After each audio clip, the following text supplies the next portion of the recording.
centros de investigación para esos rubros. Entonces, las contrataciones van en función y dirigidas para aquellas personas que se forman a través de un posgrado en investigación básica. ¿Hasta ahí me doy a entender? Sí, sí. Entonces, por ahí va la cuestión. O sea, entonces, allí propiamente un farmacéutico tiene que apostarle a una formación de posgrado que le permita ir desarrollando competencias y habilidades, por ejemplo, si es esta área básica de manejo de animales, diseños metodológicos para desarrollo de nuevas moléculas, estas cuestiones que, por ejemplo, desarrolla el doctor Gabriel, el doctor Samuel, la doctora Lourdes, Angélica Meneses, o sea, este tipo de cuestiones, ¿no?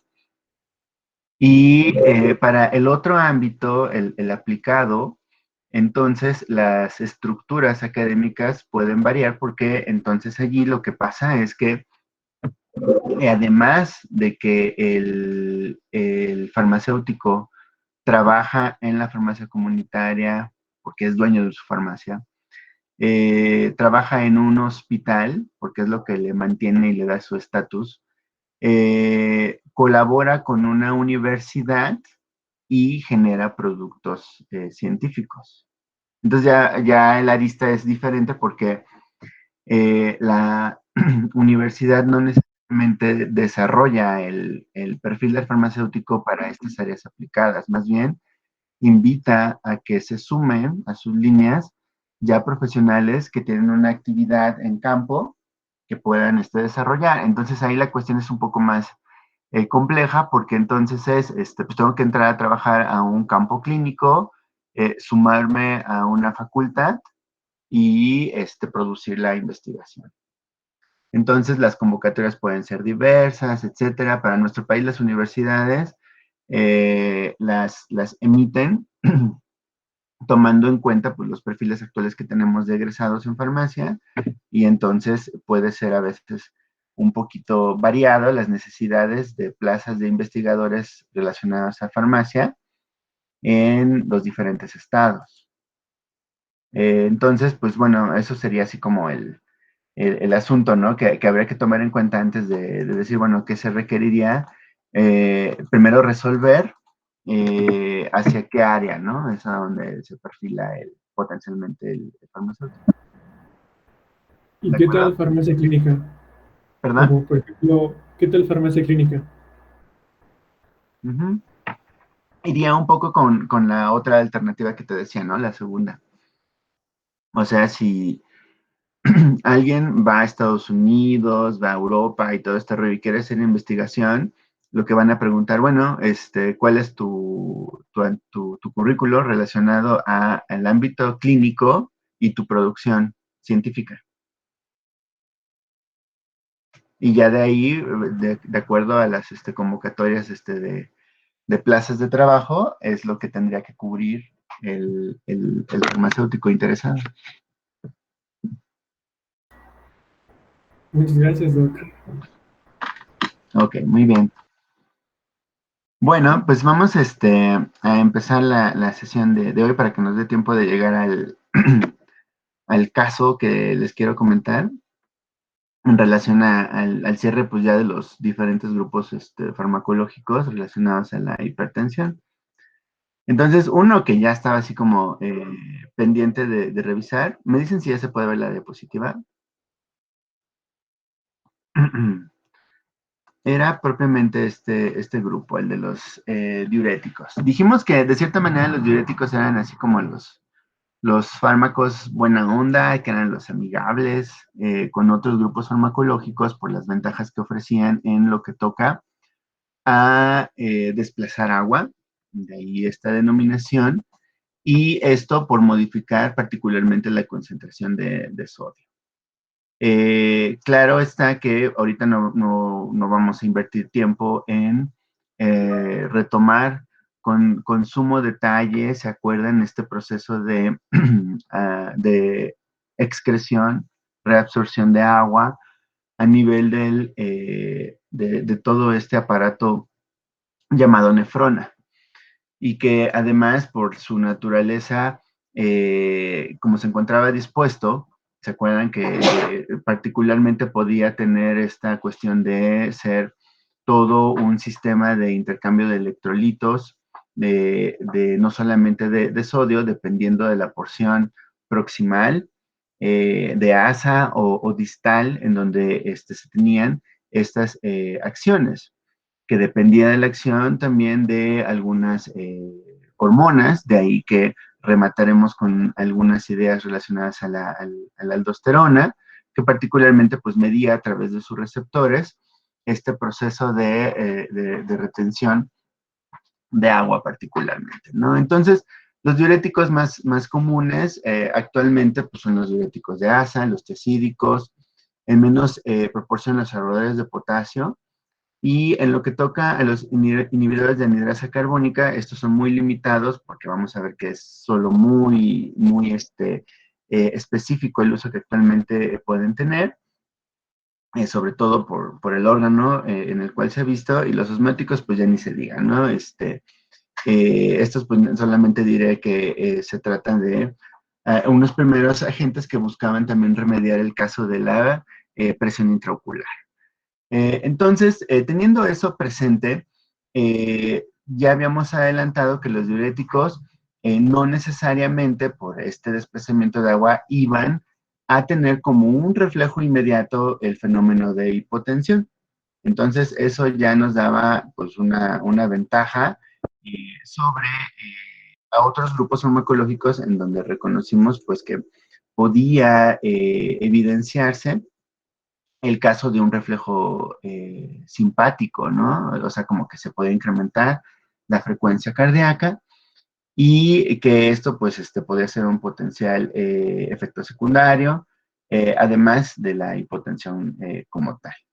Entonces, en estos inhibidores de ASA, en donde se encuentra la furosemida, la torsemida, como algunos agentes que siguen muy presentes en la prescripción en pacientes que inician con hipertensión de estadio o fase 1, o sea, que no es muy severa, puede ser solamente una monoterapia, o bien esta furosemida puede ser el antihipertensivo de acompañamiento de otros agentes, ¿no? Como les decía, en la sesión pasada vamos a revisar también pues, lo de las combinaciones, ¿no? Ahorita por lo pronto es importante entender que estos diuréticos particularmente van a afectar este sistema de cotransporte, donde ya habíamos mencionado hace unos instantes, tiene un rol fundamental el modificar las cuentas de sodio. Esto va a ocurrir en esta rama gruesa ascendente de las ADN, de ahí esta denominación, y a lo mejor esto les puede ayudar a ustedes como ubicar, ¿no? Los sitios o la región, de acuerdo a este aparato yuxtaglomerular, donde ocurre, ¿no? La acción, ¿no?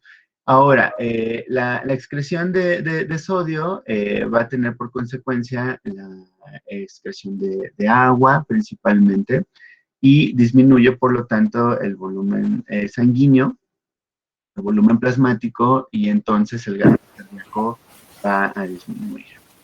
El detalle aquí que habría que verificar en el uso de los diuréticos, y las guías son muy claras en sugerir estar monitoreando, al menos, ¿se acuerdan? Yo les decía una vez al año, cómo se comportan. Por un lado, ¿se acuerdan? En el caso de los beta bloqueantes, las cuentas de azúcar, de los lipoproteínas. Aquí con los diuréticos también se tiene que monitorear el caso de los electrolitos. Y es que a pesar de que parece ser un tanto específico su efecto, ya se dan cuenta aquí en los efectos secundarios que también se pueden afectar otros agentes, ¿no? Perdón, otros electrolitos. Entonces, aquí tenemos esta necesidad de ir a lo mejor durante el primer año de uso de los diuréticos, inclusive hasta por semestre, hacer una verificación de estas cuentas. También aparece el caso de la hipotensión ortostática, aunque es referida con una frecuencia muy baja. Nuevamente aquí tendríamos que atender a los planteamientos que habíamos hecho anteriormente. No podemos decir que los diuréticos son así como exentos de producir la hipotensión, más bien parece ser que son más seguros en ser muy bajitos estas frecuencias de ocurrencia a comparación de los beta bloqueadores, por ejemplo, o de los inhibidores de la enzima convertida de angiotensina. Entonces, la posibilidad existe. Y todavía, si vemos el caso de estas modificaciones de los electrolitos, en algunas personas podría ser mucho más sensible a que se pueda tener este tipo de fenómeno de hipotensión cuando existe un antecedente de algún trastorno cardíaco previo, ¿no? Como un antecedente de preinfarto o de insuficiencia. Entonces, ahí es nada más estar monitoreando que no sea demasiado la ocurrencia o que persista por mucho tiempo la ocurrencia de este fenómeno de hipotensión. Al ser una sulfonamida, la furosemida, es importante estar igual checando que la hipersensibilidad en los primeros días de uso del tratamiento pues no ocurra. Entonces, ahí es algo que habría que tener. Parece ser que en los usos para estos agentes es relativamente amplio porque parece que no solamente se enfoca en la contención o la reconversión de la hipertensión. O sea, vemos el caso del edema. Hablamos que en el edema, desde el punto de vista clínico, pues representa una retención extraordinaria de líquidos y esto evidentemente puede modificar la hemostasis en una persona, así que es importante promover el retiro de estos excesos de retención de líquidos, ¿no? Entonces, de allí que varios trastornos que pudieran estar incluyendo dentro de su cuadro clínico el edema, puede convenir el uso de diuréticos. Aquí se comenta, por ejemplo, el caso de padecimientos renales o hepáticos, incluyendo el síndrome nefrótico, en donde por alguna causa, incluyendo una infección, puede promoverse la retención de líquidos. Entonces, pueden ser utilizados estos diuréticos de ASA. Hablamos de edema pulmonar, algunos investigadores comentan a lo mejor las ventajas de los infiltrados de líquidos ante una situación de accidente, de alguna condición de infección. No es adecuado que exista acumulación de agua al interior de los pulmones y de ahí que pueden funcionar estos agentes y de ahí insisto en resaltar el caso de la furosemida. En general, los diuréticos son también muy económicos, de ahí que los prescriptores pueden considerar incluirles, ¿no? En el caso de los diuréticos tiacídicos o de tiacida, estos pueden también tener una acción sobre la modificación en las concentraciones de sodio, aunque particularmente van a actuar en este sistema sin porte, en el que también está relacionado el cloro como electrolito. Entonces, aquí la acción, a diferencia de esta ASA de Enle que veíamos en el caso de los diuréticos de ASA, aquí hablamos de las células de los túbulos distales, ¿no? Entonces, aquí hablamos de otra posición y acuérdense que es la propia ASA de Enle la que nos indica si lo que está antes lo llamamos proximal y lo que está después de esta ASA lo llamamos distal, ¿no? O como la porción más alejada del sistema de filtrado más importante que tiene la nefrona. Así que es en ese sitio en donde se puede propiamente modificar la cuenta de sal como tal, y entonces esto también va a ayudar a que más fácilmente se excrete agua en la orina. De ahí que se pueda utilizar para la hipertensión. Se sabe que, por ejemplo, para estadios en donde con ciertas condiciones de salud severas, como por ejemplo aquellas en donde haya claramente una retención, por ejemplo, intraabdominal de líquidos, como el caso de la ascitis ventral, estos agentes pueden ayudar rápidamente a desplazar esos excesos y propiamente ayudar a controlar incluso de estadios 2 o 3, la presión arterial. Entonces, aquí esta es otra particularidad, ¿no? Que se puede precisar. Otros tipos de edema, aquí ya hemos comentado el caso de el renal, el hepático, pero también el inducido por el uso de los corticosteroides, ¿no? ¿Se acuerdan que en general estos agentes esteroidales tendían en el tiempo a descompensar varios sistemas y también dependiendo de la sensibilidad o la idiosincrasia de las personas? Así que puede ser otra ventaja que puede ofrecer estos tiazídicos, ¿no? Entonces aquí resalta la hidroclorotiazina, la clortalidona como agentes que todavía siguen vigentes, ¿no? Tenemos también descompensación de otros electrolitos, pero aquí ya se dieron cuenta que tenemos algunas cuestiones interesantes.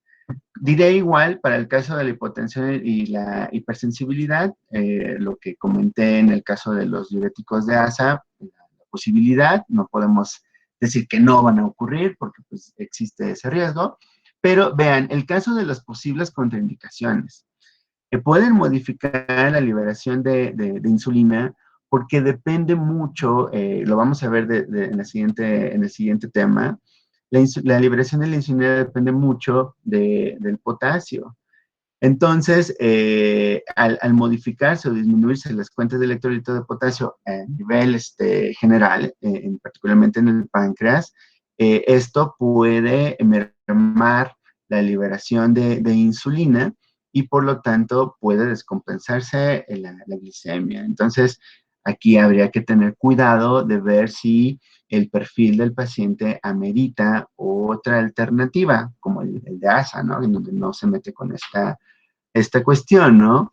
El caso de, por ejemplo, de las dislipidemias, ¿no? Vemos que se pueden incrementar las cuentas de colesterol total y de los triglicéridos, porque al parecer, igual, algunas modificaciones que se han procurado investigar en lo que toca a cloro, a nivel de los adipocitos, descompensa, en este caso, su tiempo de vida y más bien favorece su acumulación. También hay quienes dicen que a nivel hepático más bien favorecen la síntesis de más lípidos, ¿no? Entonces habría que considerar, ¿no? O sea, es altamente deseable que los agentes farmacológicos, en el caso de la hipertensión o diabetes, no causen otra descompensación metabólica como puede ser una dislipidemia. Entonces, esta sería una situación que meritaría verificar su pertinencia. Tenemos algunos agentes que lo que van a modificar también podría ser igual las cuentas de sodio y la excreción de agua, pero sin realmente modificar las cuentas de potasio, ¿no? Como lo vemos el caso de la amilorida o la espironolactona, que esta es la popular o la representativa de este grupo, ¿no? Estamos hablando de que también en la porción distal tenemos acción por parte de este tipo de fármacos. Y aquí el asunto es que se va a respetar esta concentración de potasio a diferencia de los demás agentes. Y esto parecería hacer que esto fuera más seguro para algunos casos en donde se puedan identificar condiciones cardiovasculares que dependen de una descompensación clara de potasio. Por ejemplo, algunos casos de arritmias, en donde queremos no dejar de lado la procuración de la atención de la hipertensión en una persona que tiene algún tipo de arritmia, pero sin que el fármaco modifique este electrolito y genere una descompensación de la arritmia, ¿no? Entonces, estos parecen ser útiles en ese sentido, porque propiamente va a modificar el caso de la espironolactona, esta acción por antagonizar el efecto de la aldosterona en su receptor. O sea, esto ya desde ahí permite que solamente, a pesar de que este receptor de aldosterona se encuentra acoplado a un sistema de intercambio de sodio y potasio, solo se modifica el de sodio y por lo tanto se da este fenómeno ahorrador, ¿no? O más bien de retención de potasio. Entonces, aquí tenemos ya otro tipo de efectos secundarios, o sea que más bien está ahí lo que vemos es el incremento del electrolito. Y igual habría que estar monitorizando en el tiempo cómo es que se puede observar la concentración. Además aquí para el caso de la espironolactona, del uso de hipertensión para estas condiciones de severidad de la hipertensión, claramente figura el caso del hiperaldosteronismo, que habíamos anticipado en su momento que al ser un grupo mineralocorticoide de la aldosterona, podría haber alguna causa desde la glándula suprarrenal en la que pudiera haber una mayor secreción de la aldosterona y entonces necesitamos modificarla, ¿no? Entonces, aquí se recordarán que habíamos solo mencionado que había otros agentes que podían modificar la secreción desde la glándula suprarrenal, ¿no? Como el mitotano, por ejemplo. Pero aquí más bien vemos el caso de antagonizar pues, el receptor de aldosterona, ¿no? Como una alternativa. En estadios edematosos, y tenemos aquí otra causa nueva, ¿no? De edema, a diferencia de las que hemos visto en las láminas previas, que es la cirrosis hepática de origen de consumo crónico de alcohol, que esta es muy típica, ¿no? Que la cirrosis es una hiper almacenamiento de agua o hipercontención de agua, lo que incrementa el volumen plasmático y modifica notablemente los valores de la presión arterial, la función propia vascular en lo que toca la propia cavidad ventral, o sea, la compromete tanto por tener tanta agua, y entonces genera incluso estas varices, ¿no? Que se ven lamentablemente en estos estadios avanzados de consumo crónico de alcohol, y es necesario ofrecer algún tratamiento que permita el desplazamiento de agua, ¿no? Entonces, ahí tenemos esta cuestión.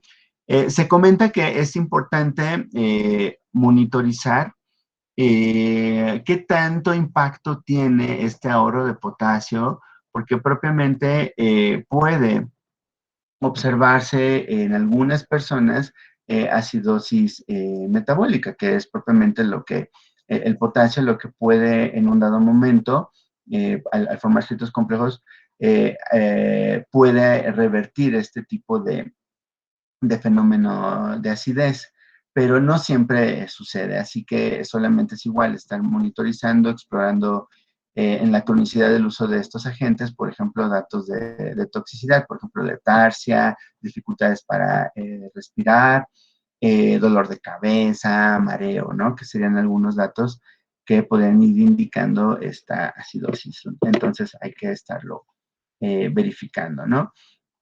Otro grupo que ya les anticipaba, que es más limitado por su uso, para el caso del glaucoma, que se acuerdan que ya habíamos comentado un poquito este caso de la elevación de la presión intraocular por una deficiencia en la excreción de este humor acuoso que no se daba porque había como un efecto de tapón, ¿se acuerdan? Y entonces esto aumentaba la presión intraocular y entonces podía en el tiempo generar un daño en el nervio óptico. Entonces, esta es una forma de que se puede administrar por vía oral para revertir este efecto de presión a este nivel, ¿no? Del túbulo contorneado proximal, inhibiendo la anhidrasa carbónica como tal, lo cual puede tener una modificación clarísima en este carbonato ácido o el ion bicarbonato, y también poner en cierto riesgo a que la persona pueda tener acidosis metabólica. Entonces, es igual necesario ir monitorizando el uso de este agente. Habría también que ver si por la naturaleza de la progresión, ¿se acuerdan que habíamos dicho que puede tener glaucoma, que es igual silente, que no se ve hasta que las personas empiezan a quejarse de las limitaciones en el campo visual? Si realmente se trata de un fármaco que conviene porque pues a veces el oftalmólogo, por ejemplo, puede prescribirlo, pero realmente es así como más un efecto pues placebo, porque habíamos dicho que ya en estados muy avanzados era poco lo que se podía hacer. ¿Sí? Entonces, teníamos otros agentes que podían más bien a nivel del sistema nervioso proteger el trabajo, más bien el nervio óptico, pero pues habría que valorar si este tipo de agentes puede otorgar una ventaja, ¿no? Entonces, de esta manera, reiterar, ¿no? Los diuréticos más vigentes son los de ASA, los tiacídicos, y estos, como vamos a ver en unos momentos más, pues son los que permiten más fácilmente maximizar ciertos efectos hipotensores que habrá que valorizar, creo que está bien dicha esa palabra, de acuerdo a la guía clínica, su uso en las personas, ¿no? Ahora, tenemos también algo, aquí solo brevemente mencionar, ¿no? El caso del efecto, pues de cierta manera contrario, ¿no? El efecto antidiurético, ¿sí? O sea, si hablábamos de favorecer el desplazamiento de estos excesos de agua en las personas, a veces no necesariamente es lo que queremos, ¿no? O sea, es más bien como que no ocurra estos fenómenos, ¿no? Entonces, propiamente estamos hablando de la vasopresina o el análogo de la vasopresina, que es esta desmopresina, que propiamente esta primera, pues es la hormona antidiurética, ¿no? La que también mantiene el que para nuestra hemostasia no estemos perdiendo líquidos así porque sí. Entonces, esto depende del propio receptor de vasopresina o de esta hormona antidiurética y por lo tanto promover su regulación, de manera que esta permeabilidad en los túbulos colectores se pueda modificar y entonces no tan fácilmente tengamos pérdida de agua en la orina. Cuando se otorga esta vasopresina o el análogo de la vasopresina como un xenobiótico, es decir, que como una sustancia externa, mejor dicho, pues exponemos a ciertos fenómenos extras a la persona, ¿no? Como por ejemplo el modificar a la hormona liberadora de corticotropina, seguro ya reconocen estas siglas, y al propio cortisol. Entonces, esto va a tener pues, sus propias consecuencias, ¿no? Que a lo mejor puede haber una descompensación a nivel del cortisol como un extra y habría que estar monitorizando posibles incrementos en lípidos, en los valores del azúcar y en algunos casos, por ejemplo, la función del sistema inmunológico. Entonces, hay como este tipo de efectos secundarios que a lo mejor puedan ocurrir, además de estos que están aquí puestos, ¿no? Que propiamente podrían modificar en el caso del efecto, por causa del efecto antidiurético, pues la concentración del sodio, que es más bien lo contrario a lo que veíamos en el caso diurético, y entonces habría que estar pendientes de esta cuestión. ¿Por qué se tendría que suministrar un agente antidiurético? Pues veamos el caso de estos usos, ¿no? En el caso de la diabetes insípida, que se trata de aquellos casos en donde las personas parece que tienen síntomas muy parecidos a la diabetes, es decir, por ejemplo, anticipando, ¿no? Poliuria, polidipsia y polifagia, pero realmente no está modificada la acción de la insulina. ¿Sí? Entonces, de ahí que se le llame diabetes insípida, porque aparecen datos clínicos parecidos a los de diabetes, pero sin que necesariamente se modifique la cuenta de insulina o la de glucosa como tal, pero genera, por ejemplo, mucho ir al baño, la poliuria.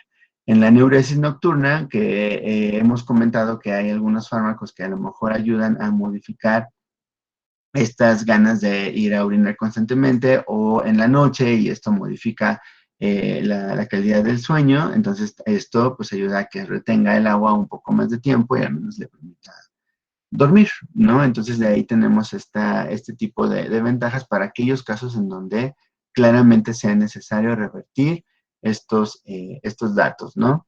De falta de retención de agua, ¿no? Entonces, solo para complementar aquí la acción de la diuresis, más bien aquí como los antidiuréticos.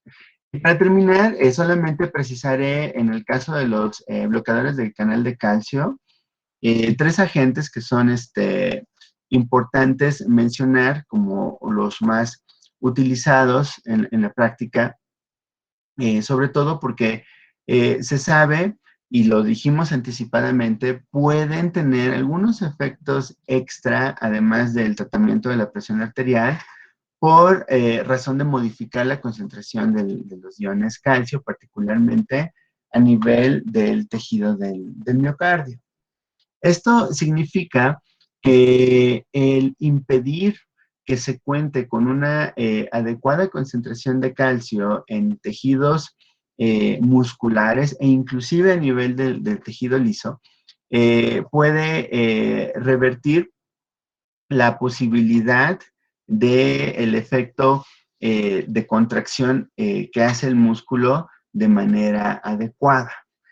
Por un lado, si lo vemos desde el tejido del miocardio, esto hablaría de que reduce esa fuerza de contracción, lo que vemos aquí, como la relajación del tejido, ¿sí? A nivel del miocardio. Pero lo cierto es que esto también puede suceder, yo les decía, en el tejido liso, ¿no? Que de cierta manera esto ayuda a revertir la vasoconstricción y más bien promover lo contrario. Ojo, esta no sería la principal razón del por qué utilizar un bloqueador de canal de calcio, ¿sí? O sea, estamos hablando de que si esta hipertensión leve a moderada se ha mantenido por muchos años en personas en donde con tratamientos de monoterapia con diuréticos o IECAS, no parece ceder el que lleguemos de un estadio 2 a un estadio 1 por más de un año, implica que existe cierto desgaste ya del miocardio y por lo tanto es necesario pensar en este tipo de fármacos que van a ayudar a promover, ¿se acuerdan? Este fenómeno de efecto inotrópico y cronotrópico negativo que tiene un impacto adecuado en el corazón, ¿sí?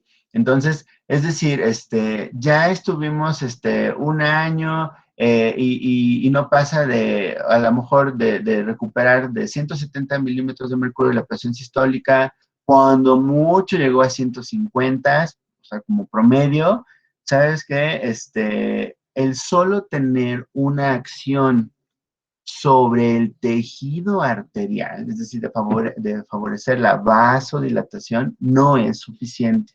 Entonces tenemos que pensar, y la guía comenta, ¿no? En incorporar un fármaco que además de alcanzar al tejido vascular, también puede impactar directamente a través de este bloqueo de los canales de calcio, que propiamente es impedir que más bien de favorecer que este impulso o potencial eléctrico favorezca un tránsito mayor de calcio, sino que más bien lo limite. Y entonces esto va a generar ese efecto inotrópico negativo de tal forma que ahora el sistema marcapasos va a resolver clínicamente pues un menor esfuerzo del corazón, en modificar la frecuencia cardíaca disminuyéndola en el tiempo, y esto lograría que de esos promedios, ¿no? De 150 milímetros de mercurio, alcance ya llegar a los limítrofes de 140 milímetros, 130 milímetros de mercurio. Ahí se acordarán ustedes, así como datos de prehipertensión o de presión normal alta, con todo eso que significa, ¿no? Entonces, de ahí la utilidad, ¿no? De este grupo de bloqueador de canal de calcio. Sí, sí, sí ven entonces aquí el interés de este tipo de fármacos. Sí, sí queda claro entonces la idea del por qué como efecto en combo tiene esa ventaja, aunque no necesariamente en todas las personas se aplique igual. Iniciar con un bloqueador de canal de calcio porque pues ahí tú estás diciendo, ¿no, Cairo? Pues le pega al tejido suave y también al corazón, ¿no? Al propio miocardio, pues hay que iniciar con este.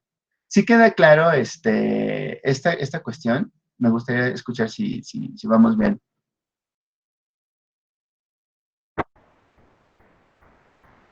Sí, o sea, tiene un efecto combo, pero eh, quizá no es suficiente en un... Más bien, lo suficiente, ahí lo completaré. El efecto combo no es suficiente como justificación para decir que para todas las personas es bueno iniciar una terapia basada en nifedipino, amlodipino, los que vamos a ver a continuación, ¿sí? Porque ya se dan cuenta que bueno, más bien dense cuenta que esta lectura va a ir ligeramente cambiando en las próximas 2 diapositivas y además, pues, yo ya había anticipado, ¿no?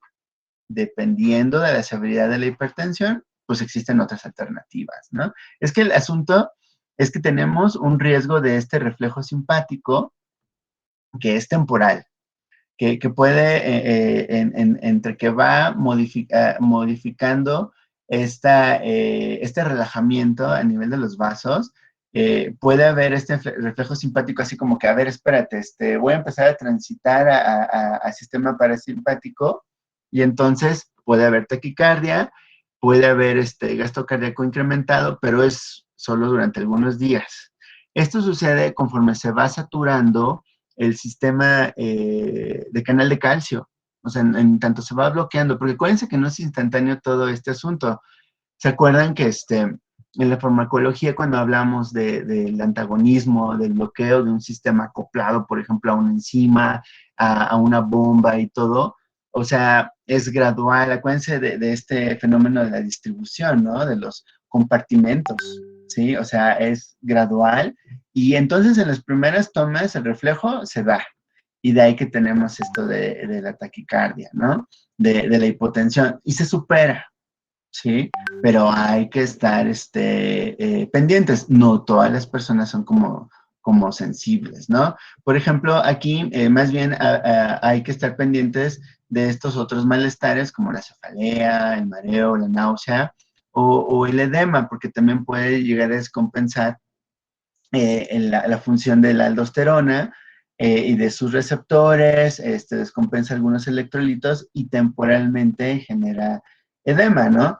Entonces, desde ahí ya ustedes están pensando, pues sí, ese es el problema, porque pues si la ventaja clínica puede ser que pues se dé la nifedipina, pues le damos un diurético, ¿qué creen? Sí, puede ser, es una buena idea, y habría que considerarlo, ¿no? Si a lo mejor un diurético de asa o un tiacídico, ¿sí? Entonces vamos a ir viendo que por ahí va esta cuestión, ¿no? O sea, sí lucen bien los bloqueadores de canal de calcio, pero hay que ver si la persona, por su condición clínica, lo amerita, ¿sí? O sea, si va a aguantar este impacto sobre los efectos inotrópico y cronotrópico y hay que verlo, ¿no? O sea, aquí, por ejemplo, el DTSM como otro caso de bloqueador de canal de calcio, comenta, ¿no? Que puede ser más evidente su acción sobre el sistema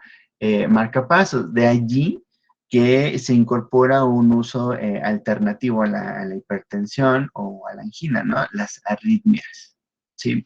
Entonces, el diltiazem en su desarrollo claramente buscó regular esta automaticidad, porque en un dado momento en las arritmias, el cardiólogo lo que va a procurar verificar es qué tan, digamos, funcional se encuentra ese sistema, ¿sí?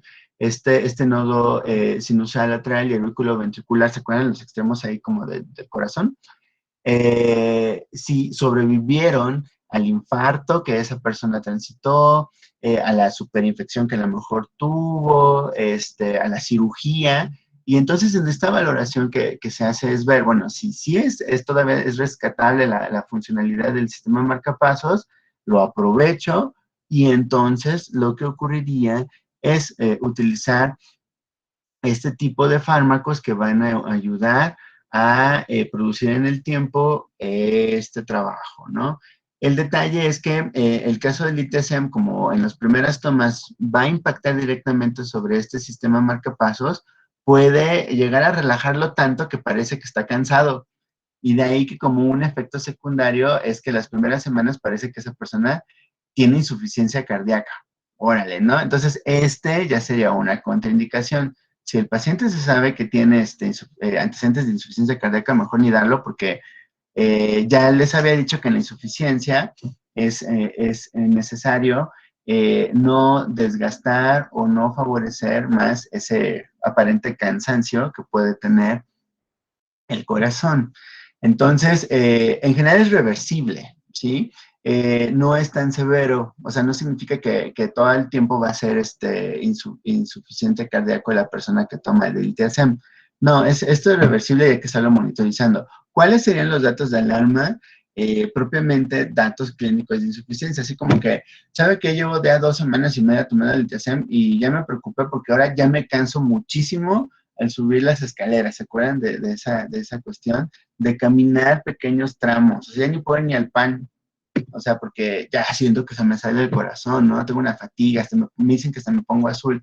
Entonces ahí es momento de revalorar el tratamiento, ¿no? Entonces, tiene sus bondades, pero ya se están dando cuenta que estos agentes, por este alcance que pueden tener, sobre el miocardio, en particular sobre el sistema marcapasos, pues ofrecen algunas potenciales desventajas, ¿no? Otros dirían, bueno, pues hay que estar monitorizando más bien estos datos clínicos y verificar si se mantiene o no su vigencia como una alternativa, ¿no?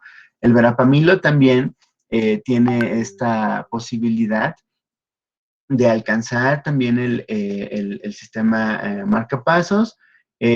También se habla de que puede, ya lo veíamos desde la lámina anterior, con el DITASEM, el caso de tener efectos vasodilatadores, ¿no? El efecto combo se preserva. Pero acuérdense, es más importante visualizar farmacológicamente el efecto sobre el sistema marcapasos. De allí que se mantiene el uso también para arritmias, algunos tipos de arritmia como esta que se pone allí, ¿no? Sin embargo, este parece ser que no es tan potente en lo que toca modificar así muy rápidamente el sistema a nivel de estos nodos, los que están aquí referidos, esto que se llama la automaticidad, y por lo tanto parecería que puede ser un poco menos los datos de posible insuficiencia cardíaca. Yo en general lo que aquí me ha tocado ver en las guías es que lo que se comenta es el prescriptor. O sea, aunque algunos estudios sugieren que a lo mejor el verapamilo es un poco más seguro en la insuficiencia cardíaca que puede provocar transitoriamente, es no confiarse, o sea, más bien no suponer que no va a suceder, ¿sí? Entonces, es por eso que aquí aparece también, ¿no? Hay que estar muy pendientes en los primeros días del tratamiento, porque pues, lo que no queremos es complicar la situación clínica en el paciente. Entonces, esto creo que por ahí nos queda claro que aunque los efectos secundarios parecen ser menos frecuentes para algunos grupos respecto a otros, no podemos decir que no significa que no sucedan. Si cambias de este tratamiento a ya te olvidas de traer el efecto secundario. El riesgo va a suceder, a lo mejor va a ser más limitado, pero conviene estar monitorizando en este caso. Y por último, solo comentar el caso de un vasodilatador directo, la hidralacina, que para algunas urgencias o crisis hipertensivas se puede dar. O sea, para las crisis hipertensivas podemos suponer el caso del tratamiento de la hipertensión arterial sistólica aislada. ¿Se acuerdan de ese término? De que en aquellos casos en donde sin ser hipertenso, una persona, sin tener datos ya verificados o de diagnóstico de hipertensión previa, insisto en esa característica, cursa por una crisis de hipertensión. llega a urgencias, porque viene con el famoso cuadro de epistaxis, ¿no? O el sangrado de nariz, que así trae todo el flush, el flushing en la cara, o sea, enrojecimiento facial, como inflamación, que está caliente, se siente como si tuviera fiebre, pero realmente es este fenómeno de flushing porque se incrementó la presión arterial. Trae el dolor así de cabeza, así punzante, trae los datos clínicos de acufenos, fosfenos, y entonces también la presión arterial, 160 milímetros, 170 milímetros de mercurio, casi está por desvanecerse. Órale, se puede dar un vasodilatador directo, ¿sí? Estos propiamente sobre el tejido arteriolar más que el venoso, pueden provocar la vasodilatación. Limita el inositol del trifosfato, bueno, aquí en subíndice, aquí lo ven, y como un segundo mensajero va a limitar también las concentraciones de calcio que también se necesitan en los vasos sanguíneos para mantener la vasoconstricción. Entonces, al suceder esto, es muy rápido el efecto vasodilatador y por lo tanto es útil para estos cuadros de hipertensión severa o estas crisis, ¿no? El detalle es que es a veces tan rápido el fenómeno antihipertensor que pueden provocar el superdescenso, así, el bajón rápido, ¿no? La hipotensión, las palpitaciones y la taquicardia, el dolor de pecho, y entonces así como que, uy, no, qué remedio, porque pues lo llevaste de un cuadro clínico a otro, ¿sí? Entonces, aquí hay que ser muy cuidadosos, los urgenciólogos dicen, bueno, a ver, si no me queda de otra que usar este agente, se necesita explorar estos antecedentes porque imagínense como un globo que está inflado al máximo y lo desinflamos rápido, puede también lesionar el tejido vascular y entonces a lo mejor en ciertas personas que tienen antecedentes de aneurisma puede llevar a un estadio más grave, ¿no? Entonces, si la pregunta que a lo mejor está pasando por su mente, o sea, realmente eso sí conviene la hidralazina como un buen agente para las crisis, es como segunda o tercera elección, porque tenemos el caso de el verapamilo, el bloqueador del canal de calcio, que tenemos sublingual y ayuda a ir bajando no tan rápido la presión para estas crisis, sin que cause estos fenómenos así tan dramáticos. El enalaprilat, ¿se acuerdan? De este metabolito activo, del enalapril, también resulta ser ventajoso porque no da este golpe de hipotensión, si se puede decir así, ¿no? Entonces, ahí tendríamos esta cuestión, ¿no?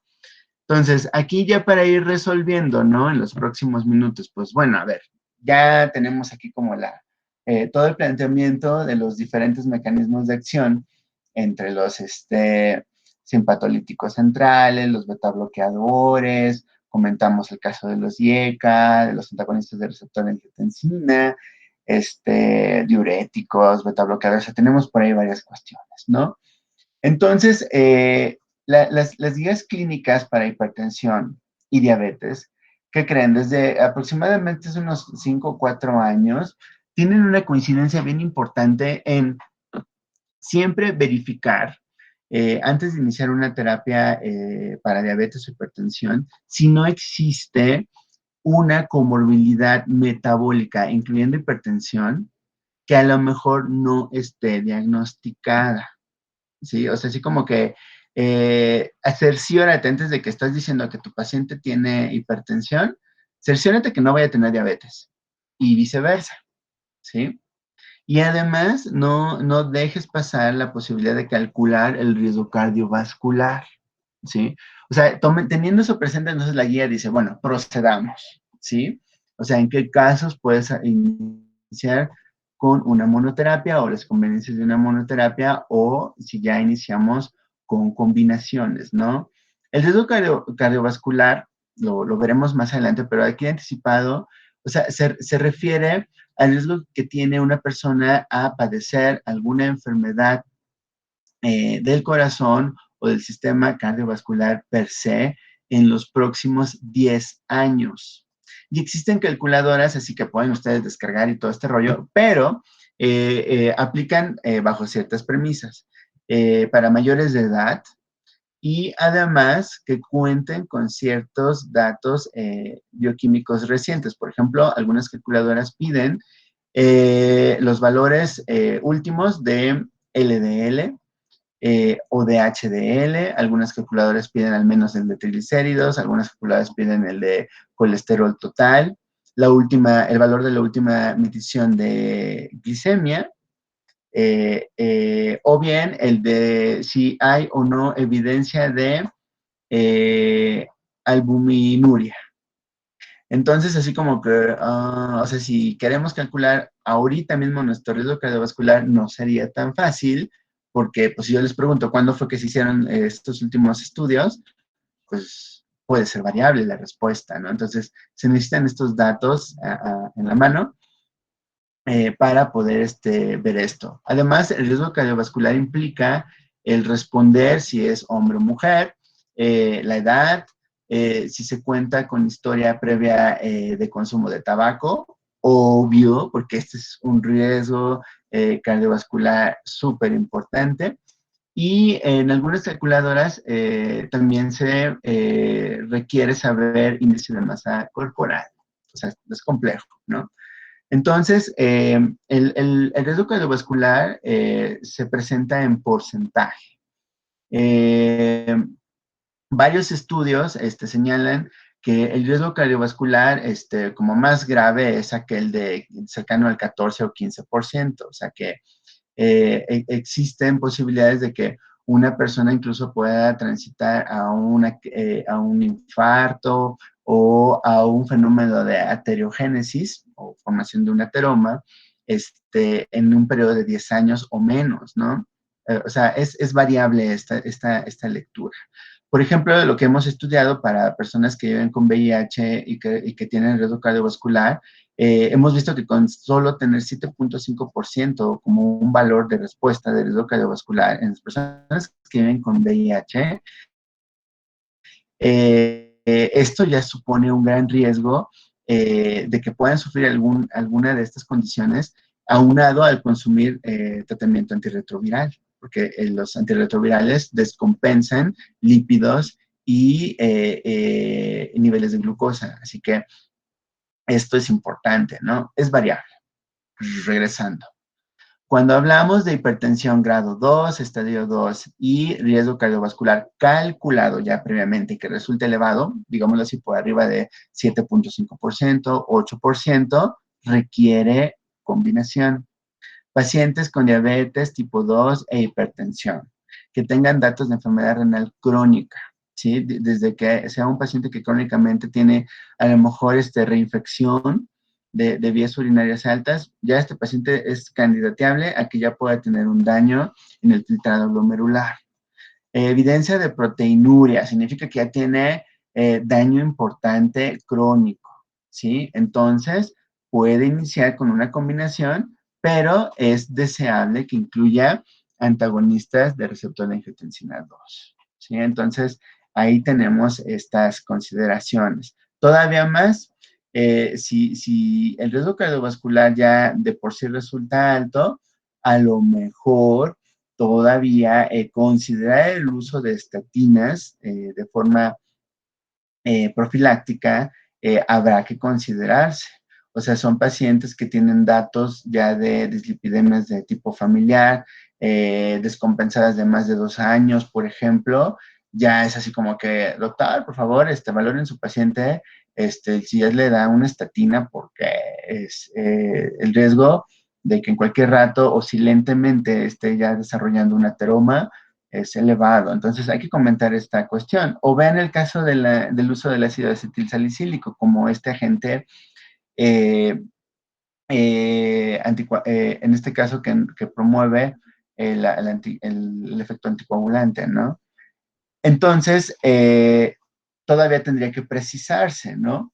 O sea, necesitamos saber qué valores tiene perdón, de riesgo cardiovascular, pero además de ver cómo se encuentra indirectamente alterada su función metabólica, de mínimo con estar verificando los valores de creatinina sérica, ¿no? Si tiene antecedentes previos de un infarto, de un preinfarto, qué tanto ha estado descompensada una persona, etcétera. ¿Sí? Entonces, no es como tan fácil pensar de que el prescriptor hoy en día diga, pues mire, para más seguro, vamos a arrancar con 2 antihipertensivos, va a ver que le va a ir muy bien. Ojo, no en todos los casos aplica. Me regreso, porque eso es típico, ¿sí? Oye, fulanito, fíjate, tú que estudias farmacia, no sé si te contó tu mamá o te dijo no sé quién, pero mira, aquí está mi receta.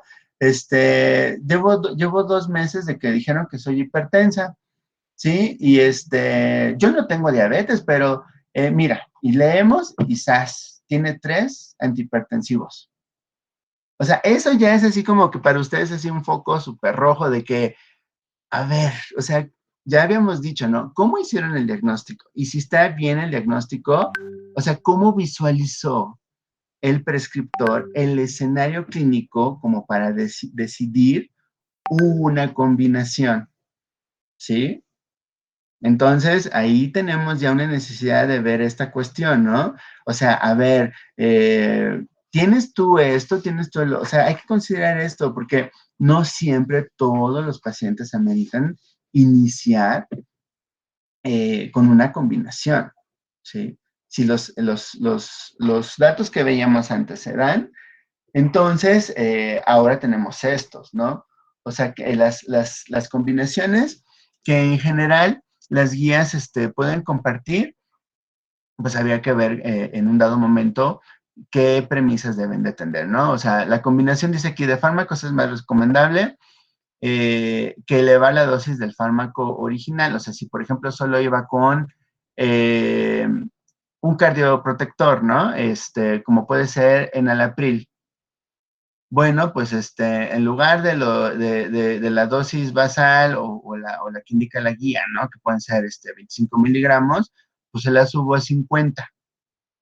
Bueno, hay que ver. O sea, si es una persona que de por sí superó un poquito tarde la hipotensión, le tardó así como varios días superar estos fenómenos de hipotensión ortostática y lo exponemos a que con un incremento en la dosis lo vuelva a tener, entonces hay que tener cuidado. A lo mejor conviene incorporar un diurético, por decir algo, ¿no? O a lo mejor pensar en otra línea, ¿sí? Hay que considerar esto, no siempre elevar la dosis es lo más seguro o lo más recomendable, ¿no?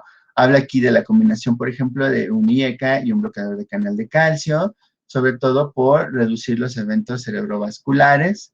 Esto, sobre todo, cardiovasculares, perdón, sobre todo porque mantenemos el efecto sobre el vaso sanguíneo como tal, es decir, que limitar la concentración de la angiotensina 2, ¿se acuerdan?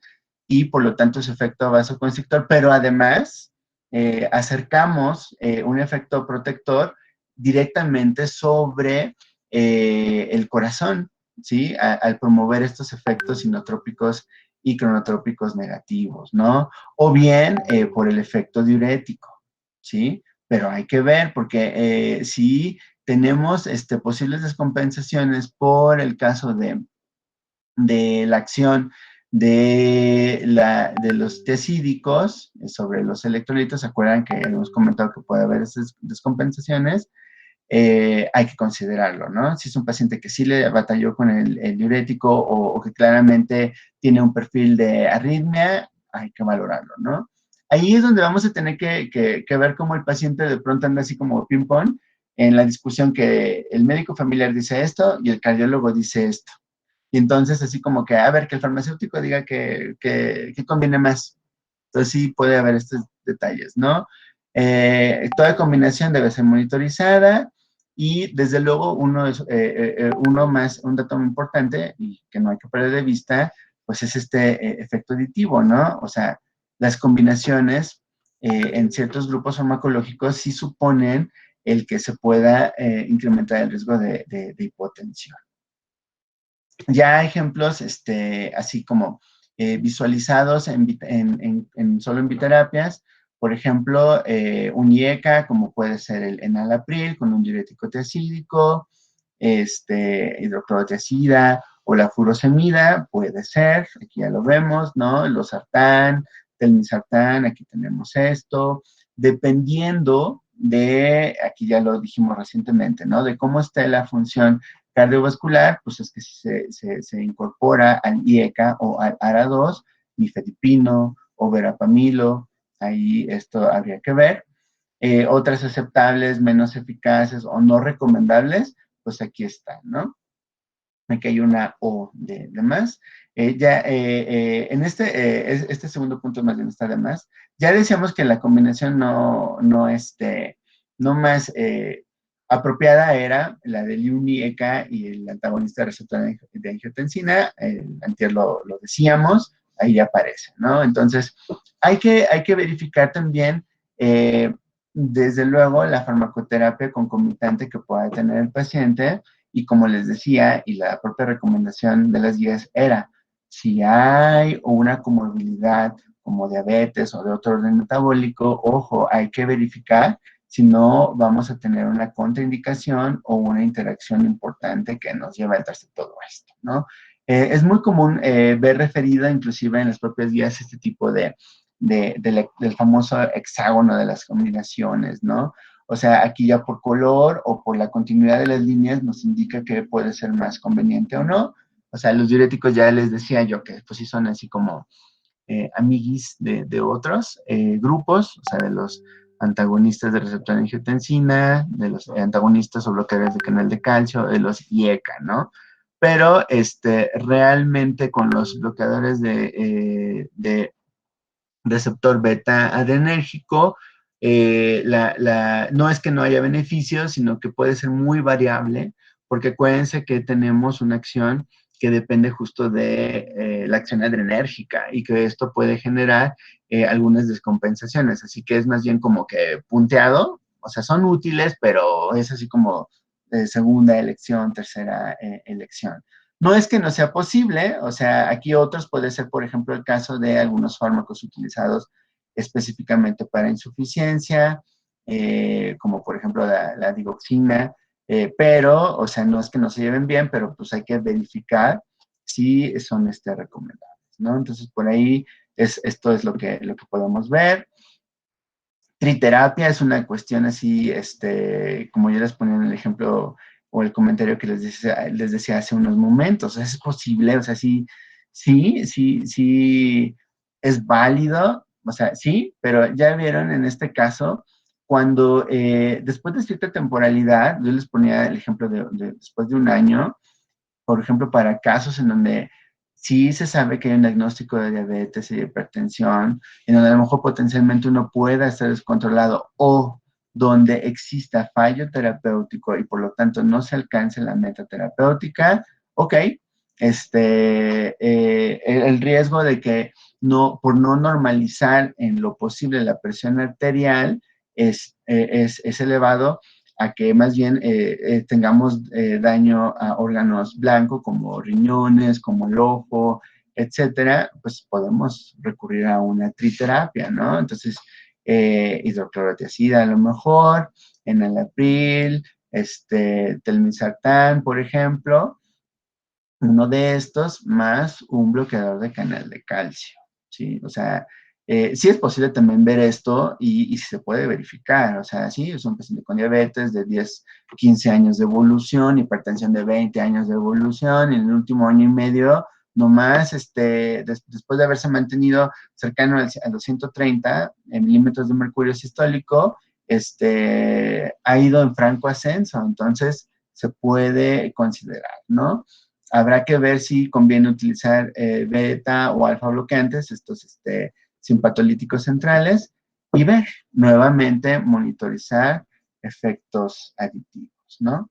Entonces, ven aquí a continuación, esta cuestión, en una nota clínica, en lo que podemos encontrar, digo, no lo vamos a revisar así con súper, hiper, mega detalle, hay algunas cosas que destacaremos, pero se dan cuenta que se trata de una mujer de 68 años y en esta hoja de descripción habla de este dato, ¿no? De padecimientos asociados, dice aquí hipertensión arterial, diabetes mellitus tipo 2, habla desde 2007, o sea que ya tiene una historia importante, hipercolesterolemia, obesidad abdominal y el diagnóstico de la hipertensión parece que también ocurrió desde 2007.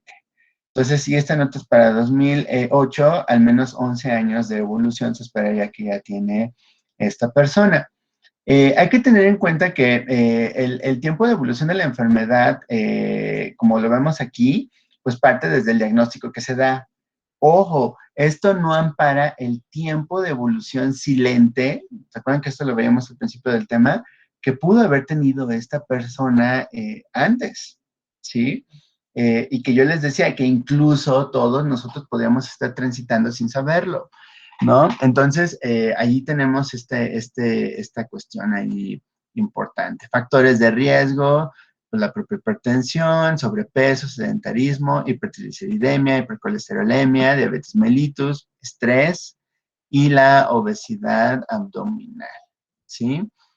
Y, perdón, aquí en este caso de algunos parámetros de control, algunos definitorios, por ejemplo, del control que más recientemente se tenga o se disponga, habla aquí, por ejemplo, de la glucosa plasmática en ayunos de 128, no es el más ideal. Todavía tendremos que resolver cuáles son los valores normales de la glicemia en ayuno, pero decía que aquí al menos en el diagnóstico, en su momento llegó hasta 200. Entonces van a aquí decir ustedes, pues creo que es un buen avance, ¿no? Después de 11 años, el que una persona pueda ya estar cifrada en estos términos, pues no está tan mal, ¿no? El índice de masa corporal, pues si está alto, debería ser más bajito, o al menos dentro del rango de sobrepeso, sobre todo después de 11 años, ¿no? De evolución y que debería de haber ya implementado dieta, actividad física, etcétera. Una situación importante que hay que comentar es que tenemos hojas o notas clínicas que son así como acumuladas. De pronto, esto es así como el dolor de cabeza, ¿no? Cuando revisamos los registros clínicos en los pacientes, es que a veces el médico tratante inicia sus notas nuevas o más recientes justo aquí al inicio, a veces en medio y a veces hasta el final. Así que uno tiene como que reajustar o darle un arreglo lógico a la información, porque pues sí, uno dice, bueno, a ver, ¿cuánto tiempo tiene evolución? O sea, ¿cuánto empezó esto? O sea, ahí va la cuestión, ¿no? Entonces, es importante ir así como haciendo la lectura apropiada para poder en un determinado momento identificar qué es lo más reciente, qué datos clínicos se relacionan con todo ese listado de comorbilidades que veíamos anteriormente y que requieren, en este caso, pues, atención. Si se fijaron, aquí en la fecha hablaba del 2 de noviembre, ¿no? Del 2018. Vean, aquí tenemos pruebas de laboratorio del 30 de octubre del 2018. O sea, son como cercanos a la fecha que está refiriendo este caso, de ahí que pusieron este valor de glucosa en ayuno de 128. Hablamos de nitrógeno y urea en sangre, creatinina. Hablamos aquí de valores de sodio, de cloro, que parecen que están pues, adecuados. Pero ven el caso del examen general de orina, ¿no? Habla de bacterias, y ya saben, estas interpretaciones que hacen los laboratoristas, ¿no? La de 3 cruces, parece ser mucho, pero la precisión no la podemos tener porque si es 3 de 3, pues sí es mucho, pero ¿qué tal si es 3 de 4 o 3 de 5? Bueno, al menos este es un indicativo ahí interesante, ¿no? Habla aquí de este término, ¿no? De Gardnerella vaginalis, o sea que puede haber indicativo de alguna infección. Y fíjense, aquí polémico, ¿no? Dice aquí VIH 0.226, ¿no? Así como que uno diría, o sea, esto claramente corresponde a otro valor, eh, del hematograma, pero que no necesariamente es que es una persona que es VIH positiva, ¿sí? Entonces, como les decía, ¿no? Es importante estar viendo cómo es que hacemos la lectura de la información que da aquí. Pero miren, aquí yo para aprovechar el tiempo y quiero irme directamente aquí al listado del tratamiento farmacológico. Imagínense que ese día, o tengan presente que ese día, el 18 de noviembre de ese año, esto es lo que se lleva a su casa esta señora, ¿sí? Vemos una indicación de metronidazol en tableta y óvulo vaginal, cámara. Glibenclamida, captopril, ácido acetil salicílico, amlodipino, hidroclorotiazida, metformina, acarbosa y lo que haya respecto a pantoprazol, u omeprazol o rabeprazol, ¿no? Entonces ahí es como típicamente aparece. Tenemos aquí, además de la indicación de la dosis, cada cuántas veces del día y durante cuántos días. Evidentemente, pues para el abordaje de la infección de vías urinarias, pues tenemos un tiempo mucho más finito en el uso de este agente del metronidazol, pero en el caso del abordaje de la diabetes y la hipertensión, pues y la cronicidad, en este caso, pues amerita el uso del medicamento, pues al menos 30 días y resultir en una siguiente visita a la consulta, ¿sí? Me gustaría saber si han identificado cuáles son los fármacos antihipertensivos y cuáles serían estos.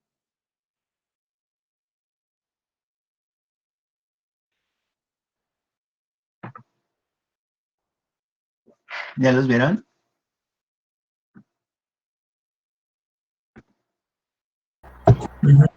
Sí, bueno, por decir dos, el amlodipino y la hidroclorotiazida. Muy bien. ¿Alguien más ve ahora fíjense cómo lo voy a plantear, ¿alguien más ve algún fármaco que tenga un uso para alguna enfermedad cardiovascular? El captopril. Muy bien. ¿Faltaría alguno?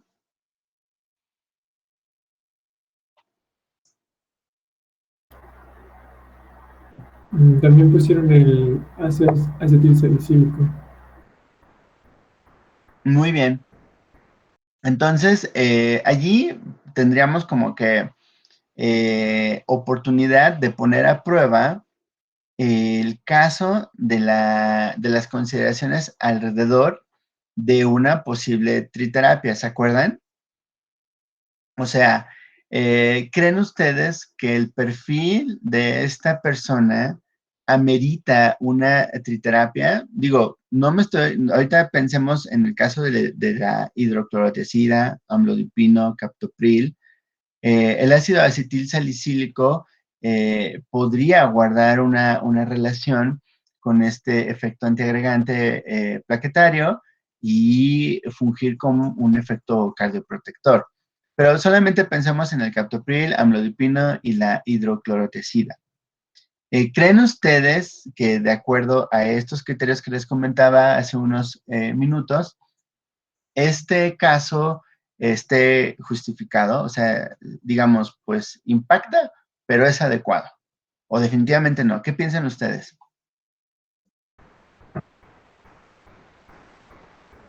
Pues sí, tiene diabetes y hipertensión, así que cumple con las dos eh,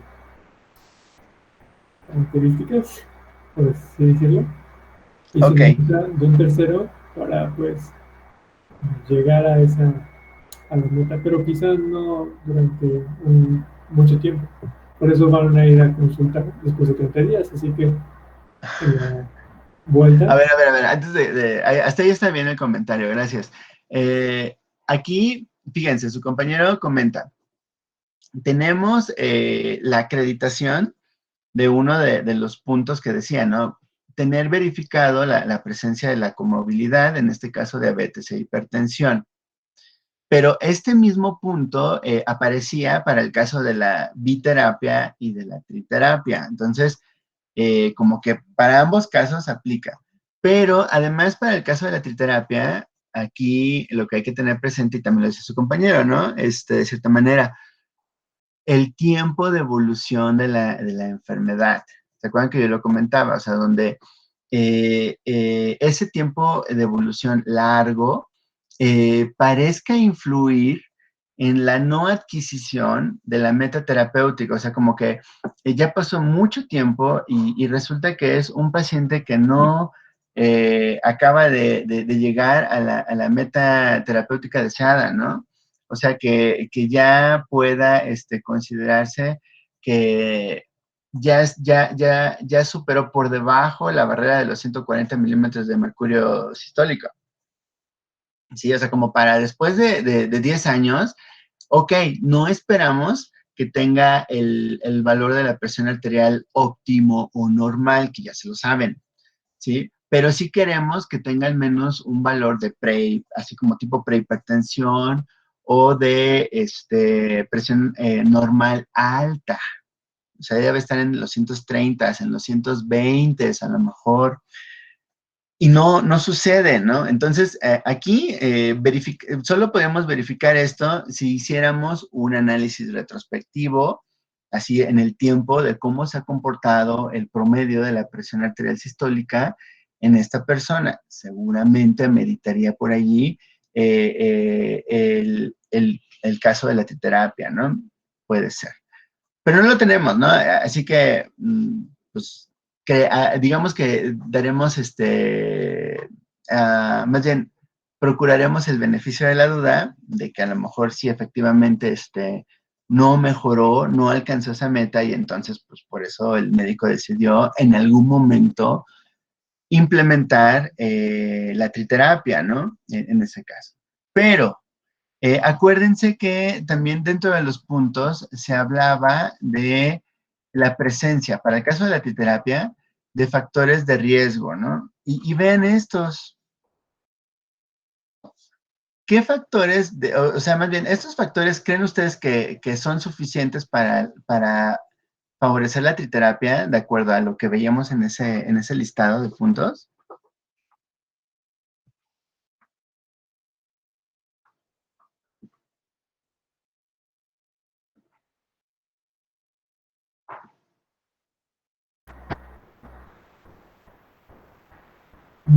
Sí, Aquí, ¿cuál llamaría la atención? Pues es que vean el caso de la dislipidemia, ¿no? sí, de hecho. Entonces, o sea, hay en este caso, luego lo dicen así, hay un golpe metabólico, ¿no?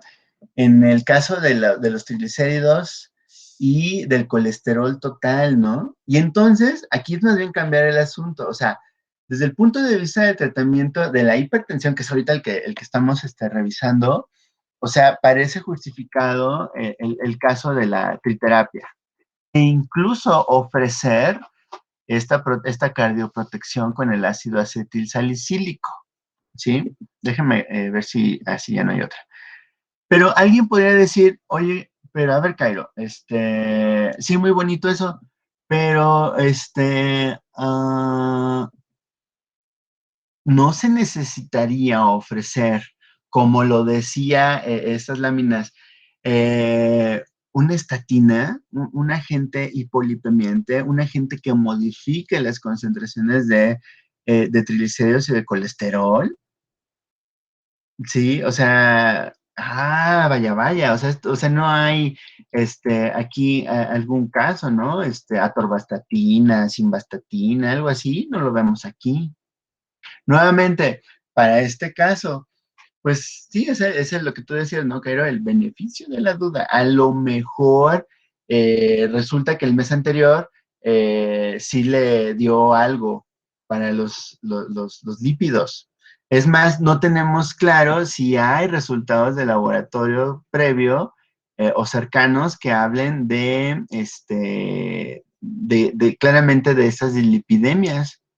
Pues todavía más, ¿no? Pues oye, entonces hay que mandar a actualizar estos valores y ver qué es lo que en un dado momento sucede. Y todavía vean aquí la cuestión, ¿no? Si el asunto es el que si aparecieran o si ya hay datos previos de que estos valores de laboratorio, triglicéridos y colesterol, sí han estado previamente descontrolados, el diagnóstico clínico, pues al menos debería de comentar, ¿no? Dislipidemia en control. A lo mejor no lo puso porque pues ya no tiene como tanto impacto, no lo sabemos. O sea, nuevamente aquí es, en estos tipos de casos que parecen complejos, darle una revisión a los registros previos y ver cómo estamos recibiendo al paciente. Sí, esa es la cuestión, ¿no? O sea, puede ser que llegue al servicio de atención farmacéutica por primera vez una señora con estas características y con su bolsita, porque así llega y lo pone sobre la mesa. Me dijeron que usted aquí me ayuda a ponerme un horario.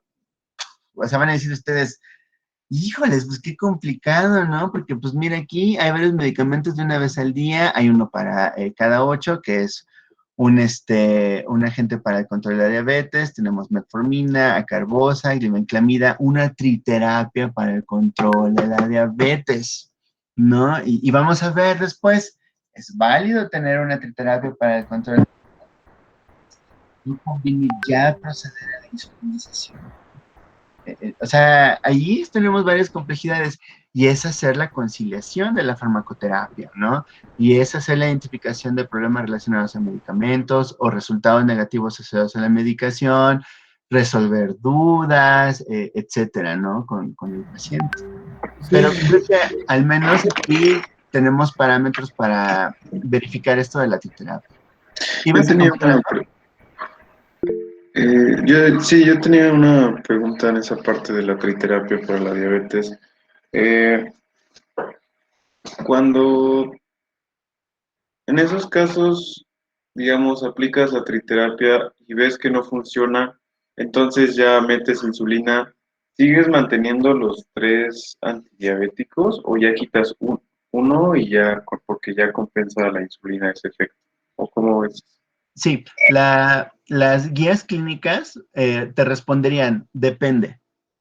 Hay un fenómeno que llamamos inercia terapéutica, que es cuando aparentemente los datos de glicemia, hemoglobina glicosilada parecen ser normales en un buen periodo de tiempo, y con esto, para ponerle así métrica, hablamos de 5 o 10 años, y parece que todo está bien, pero metabólicamente hay un desgaste en la persona que, por ejemplo, redunda en que empiezan a aparecer datos de dislipidemia, ¿no? O de descompensación de hipertensión si es que tuviera hipertensión. Entonces esto habla claramente de, doctor, foco amarillo, hay que revisar si la vigencia de la biterapia o de la triterapia se mantiene.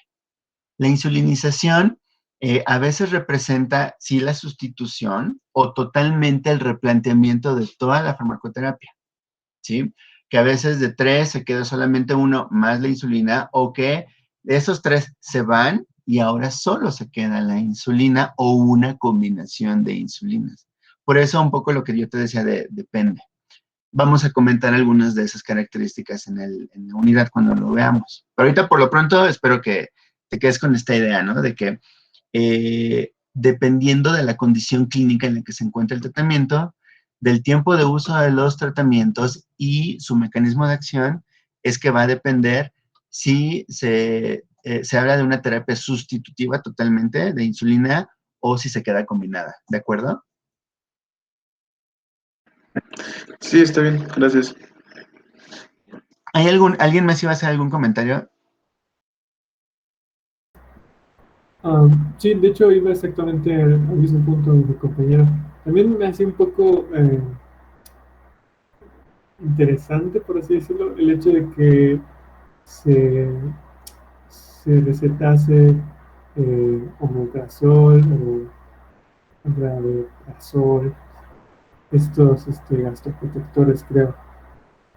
Vendrían siendo por el uso de el ácido acetilsalicílico como un AINE con este efecto este, en el estómago, o es por todos los demás medicamentos, o cuál fue el criterio para esto.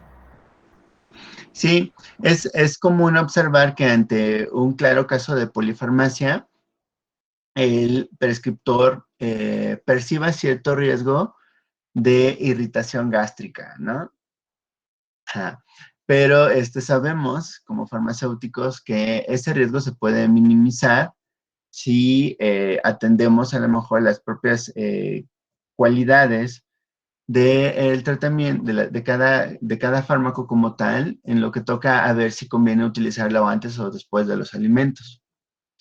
Entonces, en general, el uso de este inhibidor de la bomba de protones es más bien como para procurar proteger, en este caso, de algún posible daño por causa de la naturaleza ácida que algunos fármacos pueden tener, como lo señalas, el caso del ácido acetilsalicílico.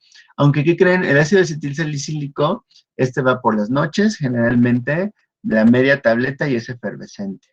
Y en general se pone así como, ya después de que cenó, lo último que voy a hacer antes de dormir, órale, tómese ahí su, su tableta, su media tableta efervescente, ¿no?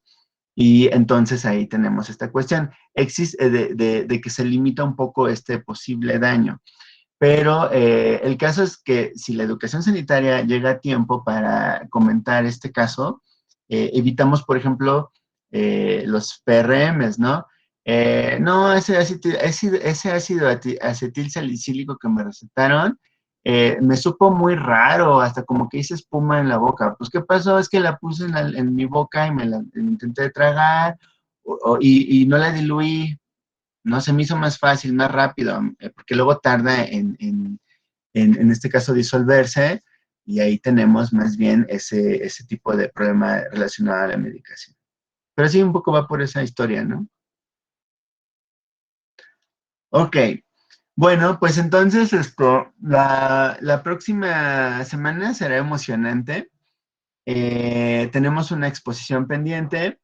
Lo que sí les quiero decir es que propiamente lo que toca a la farmacología del sistema cardiovascular, en los temas que hemos visto, llega hasta aquí. La próxima semana, el martes, tenemos una exposición pendiente. Yo abonaré con solo algunos ejemplos de cómo aplicar, por ejemplo, o cómo se utilizan los bloqueadores de canal de calcio, algunos beta bloqueadores para el tratamiento de algunas arritmias, cosas así, pero no necesariamente, esta parte ya no va a venir en el examen. Y tampoco el tema de la presentación de ese día. Pero pues ya prácticamente estamos enfilándonos a la evaluación. ¿De acuerdo? Sí, estamos de acuerdo. Muy bien. Bueno, Sí, pues profe. terminamos la sesión De acuerdo. del día de hoy. Yo me quedé con una duda también sobre los diuréticos. Eh, Tomando en cuenta que son diuréticos y que parte de sus reacciones adversas o más bien efectos secundarios son la diarrea y la sudoración, cuando un médico prescribe un diurético, ¿sí le recomiendan tomar agua? Porque siento que es muy probable que te deshidrates. Deben de ir, y todavía es interesante que incluso tengan una recomendación sobre qué cantidad de agua en el día deberían de estar tomando. O sea, luego las preguntas que, por ejemplo, los pacientes hacen es, ¿sí puedo seguir tomando agua? Es que a mí me da mucha sed en el día. Entonces, ¿puedo seguir tomando agua de tiempo? O sea, agua de Jamaica, puedo así toda esta cuestión. No debería de haber una limitación como tal en el consumo de agua. más bien va a depender, incluso lo que tú comentas, de cómo está impactando estos efectos, estos efectos secundarios, ¿no? Esto significa que, por ejemplo, si la persona, digamos, como que, pues, refiere, sí, sé que este medicamento hace ir, me hace ir, me hace ir al baño más veces, pero está bien, o sea, solo me levanto 2 veces en la noche. O sea, si vemos que no está modificando claramente su estilo de vida, pues no le movemos. Pero si se trata de una, como les decía, ¿no? Le está provocando este tipo de efectos secundarios, incrementa notablemente las idas al baño, la propia persona va a decir, quiero cambiarlo o limito el consumo de agua, ¿sí? Entonces, aquí es donde tenemos que primero conocer qué tanto está impactando para poder, en este caso, hacer una recomendación. Entonces, igual así sería como, va a depender de cómo se está reflejando esto. ¿Sale? Sí, está bien, gracias. Bien, ya vi aquí lo que puso Sebastián, es que no veía el chat hasta que dejé aquí lo de la presentación. Sí, hay un montón de interacciones, y eso que no nos metimos ahí, a lo de las interacciones. Ya decíamos que hay que cuidarlas, pero pues bueno, ahorita solo lo vimos así como superficial. Ok, bueno, pues nos vemos la próxima semana, que estén bien, cuídense. Ya vi que ya no Gracias, profe, está nos Salinas de vemos. Gortari, ahora está Cuauhtémoc Blanco en la clase. Órale, nos vemos, que estén Saludos, bien. profe. Nos Bye. vemos. Cuídese.